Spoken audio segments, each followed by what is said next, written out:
Good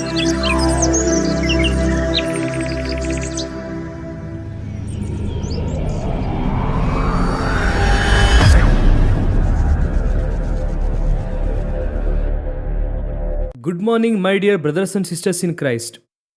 ಯೇಸು ಕ್ರಿಸ್ತನ ಪರಿಶುದ್ಧವಾದ, ಉನ್ನತವಾದ, ಶ್ರೇಷ್ಠವಾದ ನಾಮದಲ್ಲಿ ನಿಮ್ಮೆಲ್ಲರಿಗೂ ಕೂಡ ಉದಯಕಾಲ ಸಮಯದಲ್ಲಿ ಶುಭವನ್ನು ತಿಳಿಸುತ್ತೇನೆ. ಎಲ್ಲರೂ ಚೆನ್ನಾಗಿದ್ದೀರಾ? ಕ್ಷೇಮವಾಗಿದ್ದೀರಾ? ಸುರಕ್ಷಿತವಾಗಿ ಇದ್ದೀರಾ ಅಲ್ವಾ? ಯೇಸು ಕ್ರಿಸ್ತನು ನಿನ್ನೆ, ಇವತ್ತು, ನಿರಂತರವಾಗಿಯೂ ಕೂಡ ಏಕರೀತಿಯಲ್ಲಿ ಇದ್ದಾನೆಂಬುದಾಗಿ ಬೈಬಲ್ ಹೇಳುತ್ತದೆ. Amen. Our God is same yesterday, today and for ever. Yesu ಕ್ರಿಸ್ತನಲ್ಲಿ ಬದಲಾವಣೆ ಇಲ್ಲ. ಆತನು ಮಾರ್ಪಡದೇ ಇರುವಂತಹ ದೇವರು, ಮಾತು ತಪ್ಪದ ದೇವರು. ವಾಗ್ದಾನ ಮಾಡಿದ್ದಾನೆಂದರೆ ವಾಗ್ದಾನವನ್ನು ನೆರವೇರಿಸುವುದಕ್ಕೆ ದೇವರು ಯಾವಾಗಲೂ ಕೂಡ ಸಿದ್ಧನಾಗಿಯೇ ಇದ್ದಾನೆ. ನಿನ್ನ ಕುರಿತಾಗಿ ದೇವರಿಗೆ ಇರುವಂತಹ ಪ್ರಣಾಳಿಕೆ ಬಹಳ ಉನ್ನತವಾದದ್ದು. ಕೆಲವು ಸಾರಿ ದೇವರು ಏನೋ ನನ್ನನ್ನು ಮರೆತು ಹೋಗಿದ್ದಾರೇನೋ, ಆತನು ನನ್ನನ್ನು ಕೈ ಬಿಟ್ಟಿದ್ದಾರೇನೋ, ಆತನಿಗೆ ನಾನು ಅಷ್ಟು ಪ್ರಾಮುಖ್ಯವಾದವನಲ್ಲ ಎಂಬುದಾಗಿ ಅನ್ನಿಸುವಂತಹ ಪರಿಸ್ಥಿತಿಗಳು ಬರಬಹುದು. ಅಂತಹ ಸಂದರ್ಭದಲ್ಲಿಯೇ ದೇವರ ವಾಗ್ದಾನವನ್ನು ನಾವು ಇನ್ನೂ ಹೆಚ್ಚಾಗಿ ಧ್ಯಾನಿಸಬೇಕು. ಅದರ ಮೇಲೆ ನಾವು ಲಕ್ಷ್ಯ ಇಡಬೇಕು. ದೇವರ ವಾಗ್ದಾನವು ನಮ್ಮೆಲ್ಲರಿಗೂ ಕೂಡ ಒಂದು ಬಲವನ್ನು, ಆಶೀರ್ವಾದವನ್ನು ದಯಪಾಲಿಸುತ್ತದೆ. ಪ್ರತಿದಿನವೂ ಕೂಡ ಒಂದು ವಾಗ್ದಾನ ಕೇಳುತ್ತಾ ಇದ್ದೇವಲ್ವಾ? ಈ ದಿನವೂ ಕೂಡ ಒಂದು ವಾಗ್ದಾನವನ್ನು ಓದೋಣ. ನಿಮ್ಮ ಬಳಿ ಬೈಬಲ್ ಇದ್ದರೆ ತೆಗೆಯಿರಿ. ಮೀಕನ ಪುಸ್ತಕ 7ನೇ ಅಧ್ಯಾಯ 18ನೇ ವಾಕ್ಯ. The book of Micah chapter 7 and verse 18. ನಿನಗೆ ಯಾವ ದೇವರು ಸಮಾನ? ನೀನು ನಿನ್ನ ಸ್ವಾಸ್ಥ್ಯದವರಲ್ಲಿ ಉಳಿದವರ ಅಪರಾಧವನ್ನು ಕ್ಷಮಿಸುವವನು, ಅವರ ದ್ರೋಹವನ್ನು ಲಕ್ಷಿಸದವನು ಆಗಿದ್ದಿ. ಹೌದು, ನಮ್ಮ ದೇವರು ನಿತ್ಯವೂ ಕೋಪಿಸುವವನಲ್ಲ, ಕರುಣೆಯೇ ಆತನಿಗೆ ಇಷ್ಟ. ಒಂದು ಮಾತನ್ನು ನಾವು ಇಲ್ಲಿ ಗಮನಿಸಬೇಕು. ಆತನು ಕರುಣೆಯನ್ನು ತೋರಿಸುವುದರಲ್ಲಿ ಇಷ್ಟಪಡುವವನಾಗಿದ್ದಾನೆ. ಆಮೇನ್. ಈ ವಾಗ್ದಾನವನ್ನು ಈ ದಿನವೆಲ್ಲ ನಾವು ಕ್ಲೈಮ್ ಮಾಡಿಕೊಳ್ಳೋಣ. ಆತನು ಕನಿಕರವನ್ನು ತೋರಿಸುವುದರಲ್ಲಿ ಬಹಳ ಸಂತೋಷ ಪಡುವಂತಹ ದೇವರು. ಆದ್ದರಿಂದಲೇ ಆತನು ನಿತ್ಯವೂ ಕೋಪಿಸಿಕೊಳ್ಳುವ ದೇವರಲ್ಲ. ಅಫ್ಕೋರ್ಸ್, ನಾವು ಮಾಡುವಂತಹ ಪಾಪಗಳು, ಅತಿಕ್ರಮವು ದೇವರಿಗೆ ಕೋಪವನ್ನು ಉಂಟು ಮಾಡುತ್ತದೆ.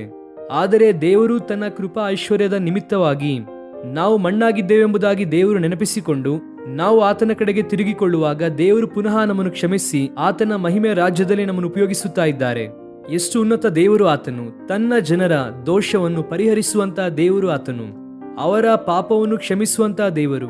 ಆತನಿಗೆ ಸಮಾನನಾದವರು ಯಾರಾದರೂ ಇದ್ದಾರಾ? ಮೀಕಾ ಎನ್ನುವಂತ ಮಾತಿಗೆ ಅರ್ಥವೂ ಕೂಡ ಅದೇ. ದೇವರಂತವರು ಯಾರು? ಹನ್ನಳು ದೇವರ ಸಮ್ಮುಖದಲ್ಲಿ ಪ್ರಾರ್ಥನೆ ಮಾಡಿದಳು. ಆಕೆಗೆ ಒಂದು ಕೊರತೆ ಇದ್ದಾಗ ದೇವರ ಸಮ್ಮುಖದಲ್ಲಿ ಶಿಲೋವಿಗೆ ಬಂದು ಪ್ರಾರ್ಥನೆ ಮಾಡಿದಳು. ದೇವರು ಆಕೆಯ ಪ್ರಾರ್ಥನೆಯನ್ನು ಕೇಳಿ ಸಮುವೇಲನನ್ನು ಆಕೆಗೆ ಬಹುಮಾನವಾಗಿ ದೇವರು ಕೊಟ್ಟರು.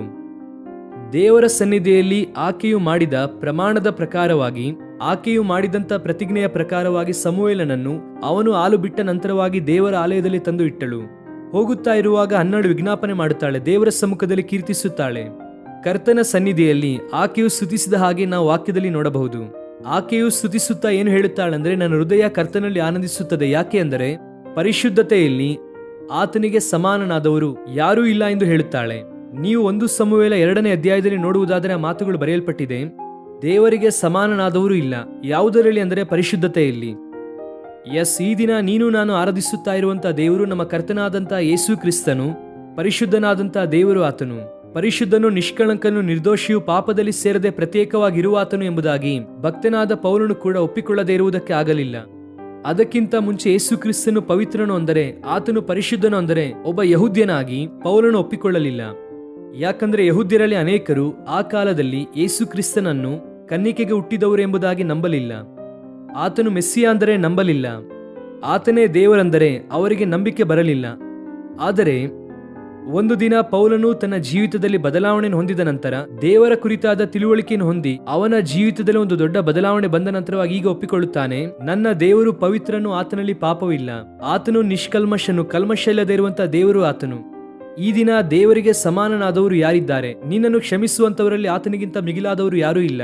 ಮನುಷ್ಯನು ಮಾಡುವ ಪ್ರತಿ ಪಾಪವು ದೇವರಿಗೆ ವಿರುದ್ಧವಾಗಿ ಮಾಡುತ್ತಾನೆ. ಆದ್ದರಿಂದ ಕ್ಷಮಾಪಣೆಯೂ ಕೂಡ ಅಲ್ಲಿಂದಲೇ ಬರಬೇಕು, ದೇವರಿಂದಲೇ ಬರಬೇಕು. ನೀನು ಯಾರ ವಿರುದ್ಧವಾಗಿ ಪಾಪ ಮಾಡಿದ್ಯೋ ಅವರಿಂದಲೇ ತಾನೇ ಕ್ಷಮಾಪಣೆ ಬರಬೇಕು. ನೀನು ಯಾರಿಗೋ ವಿರೋಧವಾಗಿ ಪಾಪ ಮಾಡಿ ಇನ್ನೊಬ್ಬರ ಬಳಿ ಕ್ಷಮಾಪಣೆ ಕೇಳಿದ್ರೆ ಅಲ್ಲಿ ಕ್ಷಮಾಪಣೆಯೂ ಸಿಗುವುದಿಲ್ಲ. ಪ್ರತಿ ಪಾಪವು ದೇವರಿಗೆ ವಿರುದ್ಧವಾದದ್ದು. ಆದ್ದರಿಂದ ಕ್ಷಮಾಪಣೆಯು ಆತನಿಂದ ಬರಬೇಕು. ಆ ಪಾಪವು ಕ್ಷಮಿಸಲ್ಪಡುವಾಗಲೇ ಮನುಷ್ಯನು ಸಂತೋಷಿಸುತ್ತಾನೆ, ಆನಂದಿಸುತ್ತಾನೆ, ರಕ್ಷಣೆಯಲ್ಲಿ ಮುಂದೆ ಸಾಗುತ್ತಾನೆ. ನಿನ್ನನ್ನು ಕ್ಷಮಿಸುವುದರಲ್ಲಿ ಯೇಸು ಕ್ರಿಸ್ತನು ಯಾವಾಗಲೂ ಕೂಡ ಮುಂದೆ ಇರುತ್ತಾರೆ. ಯಾಕಂದರೆ ಈ ಭೂಮಿಯಲ್ಲಿ ಆತನಿಗೆ ಮಾತ್ರವೇ ನಿನ್ನ ಪಾಪವನ್ನು ಕ್ಷಮಿಸುವುದಕ್ಕೆ ಅಧಿಕಾರ ಇದೆ. Son of man has the authority to forgive your sins and my since.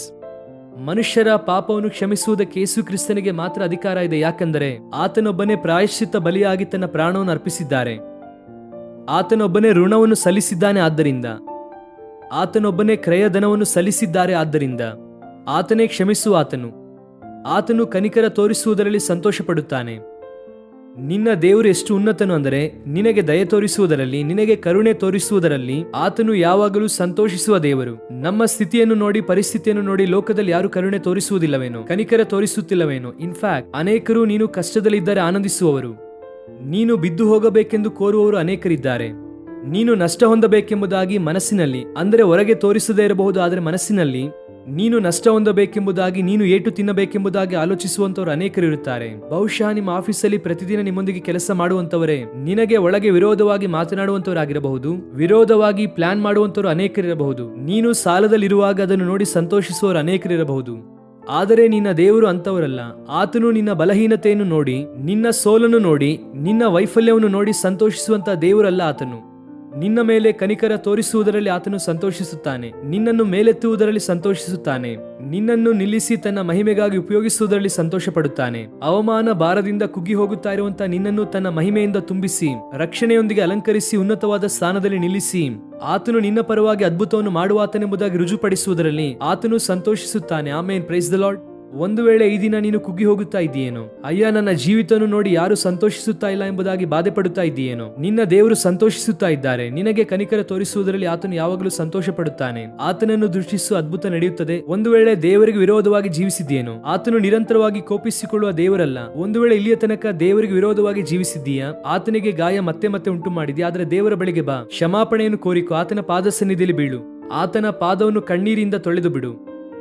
ದೇವರು ನಿನ್ನನ್ನು ಕ್ಷಮಿಸುತ್ತಾರೆ, ನಿನ್ನನ್ನು ತನ್ನ ಮಹಿಮೆಯಿಂದ ತುಂಬಿಸುತ್ತಾರೆ, ಪ್ರಭಾವದಿಂದ ನಿನ್ನನ್ನು ತುಂಬಿಸುತ್ತಾರೆ, ಆತನ ಮಹಿಮೆಗೋಸ್ಕರವಾಗಿ ಉಪಯೋಗಿಸುತ್ತಾರೆ. ಆತನನ್ನು ದೃಷ್ಟಿಸೋಣವಾ ಈ ದಿನವೆಲ್ಲ ಈ ವಾಗ್ದಾನವನ್ನು ಕ್ಲೈಮ್ ಮಾಡಿ ಕರ್ತನನ್ನು ಸ್ತುತಿಸಿರಿ, ಆತನನ್ನು ಘನಪಡಿಸಿರಿ. ದೇವರು ಅದ್ಭುತವನ್ನು ಮಾಡುತ್ತಾರೆ. ಪ್ರಾರ್ಥನೆ. ಪ್ರೀತಿಯುಳ್ಳ ನಮ್ಮ ತಂದೆ, ನಮ್ಮ ಪಾಪವನ್ನು ಕ್ಷಮಿಸುವುದರಲ್ಲಿ ನಿಮಗಿಂತ ಮಿಗಿಲಾದವರಿಲ್ಲ, ನಿಮಗೆ ಸಮಾನನಾದವರಿಲ್ಲ. ಕನಿಕರ ತೋರಿಸುವುದರಲ್ಲಿ ಸಂತೋಷ ಪಡಿಸುವಂತ ದೇವರಾಗಿದ್ರೆ ಅದಕ್ಕಾಗಿ ಸ್ತೋತ್ರ. ಮನುಷ್ಯರು ಕೆಲವು ಸಾರಿ ಪೈಶಾಚಿಕವಾಗಿ ವರ್ತಿಸುವುದರಲ್ಲಿ ಸಂತೋಷ ಪಡುತ್ತಾರೆ. ಹೆಂಡತಿಯನ್ನು ಹಿಂಸಿಸುವುದರಲ್ಲಿ ಸಂತೋಷ ಪಡುವಂತ ಗಂಡಂದಿರು ಅನೇಕರಿರುತ್ತಾರೆ. ಮಕ್ಕಳನ್ನು ಹಿಂಸಿಸುವುದರಲ್ಲಿ ಸಂತೋಷ ಪಡುವಂತ ಹೆತ್ತವರು ಅನೇಕರಿರುತ್ತಾರೆ. ಗಂಡನನ್ನು ಅವಹೇಳನ ಮಾಡುವುದರಲ್ಲಿ ಸಂತೋಷ ಪಡುವಂತ ಹೆಂಡತಿಯರು ಪ್ರಪಂಚದಲ್ಲಿ ಅನೇಕರಿರಬಹುದು. ದೇವ, ನಾವು ಬಿದ್ದು ಹೋದರೆ ಸಂತೋಷ ಪಡಬೇಕೆಂಬುದಾಗಿ ಬಯಸುವಂತವರು ನಮ್ಮ ಸುತ್ತಲೂ ಅನೇಕರಿರಬಹುದೇನೋ, ಆದರೆ ನೀವೊಬ್ಬರು ಮಾತ್ರವೇ ಕನಿಕರ ತೋರಿಸುವುದರಲ್ಲಿ ಸಂತೋಷ ಪಡುವಂತಹ ದೇವರು. ಅಯ್ಯ, ನಮ್ಮ ಕುರಿತಾಗಿ ನಿಮಗೆ ಇರುವಂತ ಒಳ್ಳೆಯ ಪ್ರಣಾಳಿಕೆಗಾಗಿ ಸ್ತೋತ್ರ. ಈ ದಿನ ಈ ವಾಗ್ದಾನವನ್ನು ಯಾರೆಲ್ಲ ಕೇಳುತ್ತಾ ಇದ್ದಾರೋ ಅವರೆಲ್ಲರನ್ನೂ ಕೂಡ ಬಲವಾದ ನಿಮ್ಮ ಕೃಪೆಯಿಂದ ತುಂಬಿಸಿರಿ, ಕನಿಕರಿಸಿ ಅದ್ಭುತ ಮಾಡಿ ಸಹಾಯ ಮಾಡಿ. ನೀವು ಒಳ್ಳೆಯ ದೇವರಾಗಿರುವುದರಿಂದ ಅವರ ಜೀವಿತದಲ್ಲಿ ಒಳ್ಳೆಯದನ್ನು ಮಾಡಿರಿ. ಸ್ತುತಿ, ಘನ, ಮಾನ, ಮಹಿಮೆಯನ್ನು ನಿಮಗೆ ಮಾತ್ರ ಸಲ್ಲಿಸುತ್ತಾ ಯೇಸು ಕ್ರಿಸ್ತನ ನಾಮದಲ್ಲಿ ಬೇಡಿ ಹೊಂದಿಕೊಳ್ಳುತ್ತೇವೆ ನಮ್ಮ ತಂದೆಯೇ. Amen. God bless you dear friends. Have a wonderful day.